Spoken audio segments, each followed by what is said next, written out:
attaquer le morceau Run to You de Bryan Adams.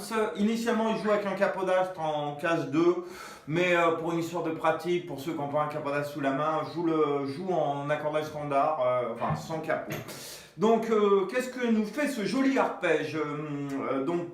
Arpège sur les cordes graves, sur les 3 cordes graves, autour d'un mi mineur 7.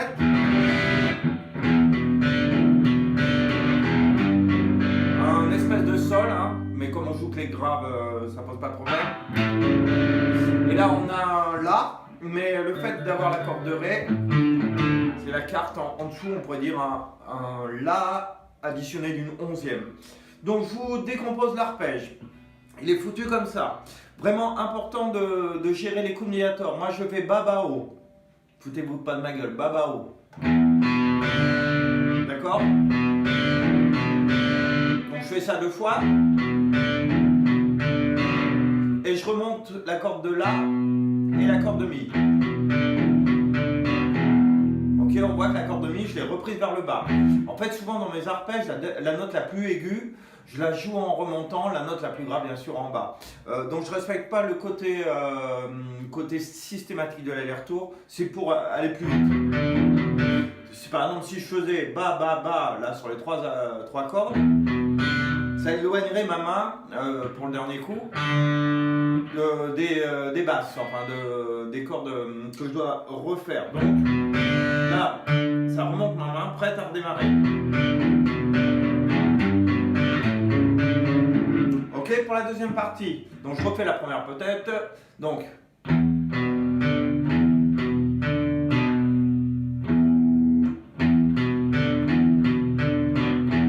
ok, je redis, quitte à me ridiculiser. Ba, ba, o, ba, ba, o, o, ba. Ba, ba, o, ba, ba, o, ba. Ok, donc je pose après pour faire un sol. Donc le majeur en case 3 cordes graves. Et je recommence Ba, Ba, O.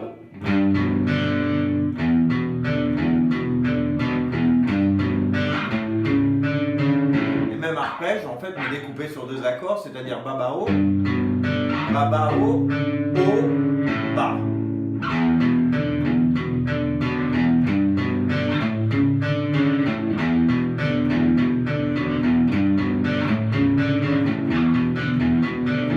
Donc, vraiment avoir le doigt bien droit pour pas que ça fasse des pets de grenouille, comme je dis. Excusez-moi.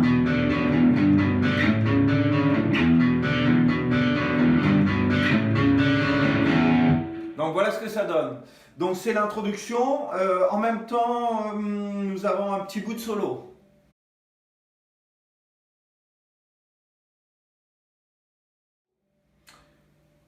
En fait, de solo, c'est vraiment un plan de 3 notes. 7e cas sur la corde de sol. C'est un Ré qu'on monte en bend d'un ton pour obtenir un Mi. Et on revient à la note initiale. Et après un bend sur la corde de sol en case 2, ça nous fait un La qu'on monte en Si. Donc faites attention, le majeur suffira pas. Moi j'utilise vraiment 2 doigts pour aider à pousser à ce niveau-là du manche. Pour avoir un bend très juste, faut y aller.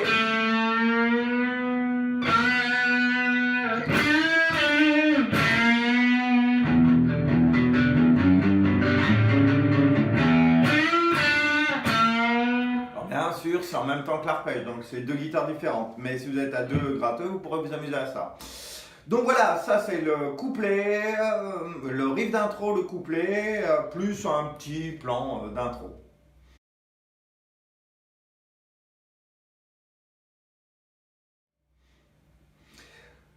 Donc on va passer à la sortie du couplet. La sortie du couplet, c'est un Do. Lui, il le joue comme ça, un Ré. Et après un espèce de Si. Alors lui il fait ça. Il rajoute le majeur en Si ici.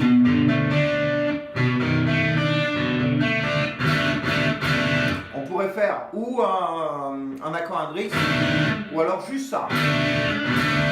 En accord standard. Donc si vous avez des difficultés à ça, vous faites Do normal, un Ré normal. Et là, ou l'accord indrique, ou alors le mineur, c'est-à-dire on enlève l'index.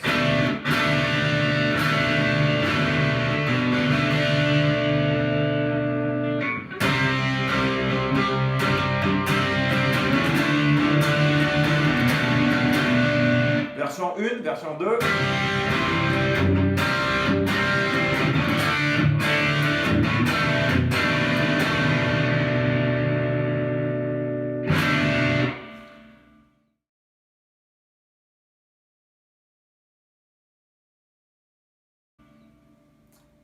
Donc suite et fin, le refrain, enfin pas suite et fin, le refrain maintenant.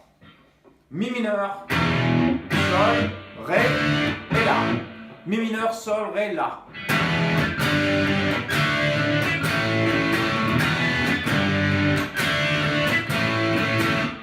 Si on remarque, en fait, le mi mineur est sur le temps, coup vers le bas. Le sol est en l'air. Le ré aussi. Et le la aussi. Il n'y a que le mi mineur qui est sur le temps.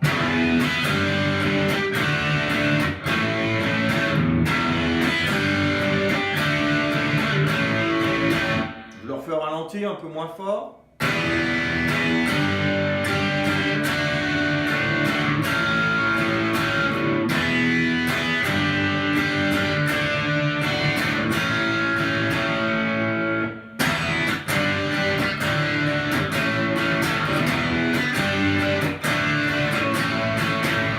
Donc mi mineur, sol, ré et la.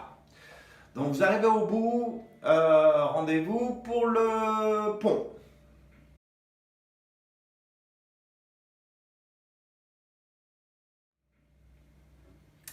Alors le pont, comment ça se passe? En fait, c'est des plans qui sont basés autour des accords, donc autour du mi majeur, donc en triade. Donc d'où l'importance à des moments d'arrêter de penser que gamme quand on fait des bouts de solo. Les accords sont très intéressants, les triades étant la forme la plus basique de l'accord. Donc je vous conseille vraiment d'aller dans cette direction. Donc l'accord qui normalement serait comme ça, on ne va pas s'embêter. On va poser l'index barré sur les cordes ré, sol, si en 9e case. On va faire une espèce de hammer ici, sur la corde de si. Et après on remonte les cordes si, sol, ré.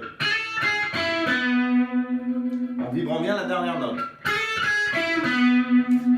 2, 3, 4. Donc, parce qu'elle doit durer la valeur d'une ronde. Même chose de case avant. Même chose la corde avant. Et on revient. Voilà, c'est tout bête mais efficace et c'est fait 2 fois. Sur la deuxième fois, en fait, il y a une deuxième guitare qui vient jouer en tierce, ce qu'on appelle. Donc, si vous êtes à 2 guitaristes, c'est rigolo qu'il y en ait un qui joue ça et l'autre qui joue ça. Je vous montre ce que ça fait. En fait, donc c'est la triade mais supérieure, ça fait. Donc en chiffre, ça fait 9, 9, 11 sur les cordes sol, ré, la. Et donc là, cette fois-ci, le hammer va se faire de 9 à 11 sur la corde de sol.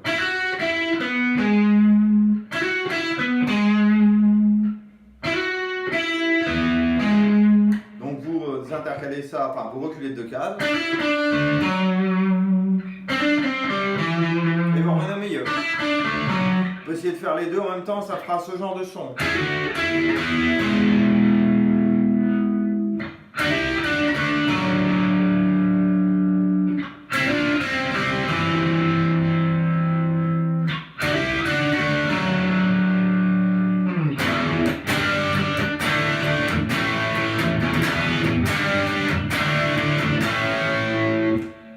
Voilà, vous avez toutes les parties dissociées. Je vous mets la tablature de chaque partie dans le cours.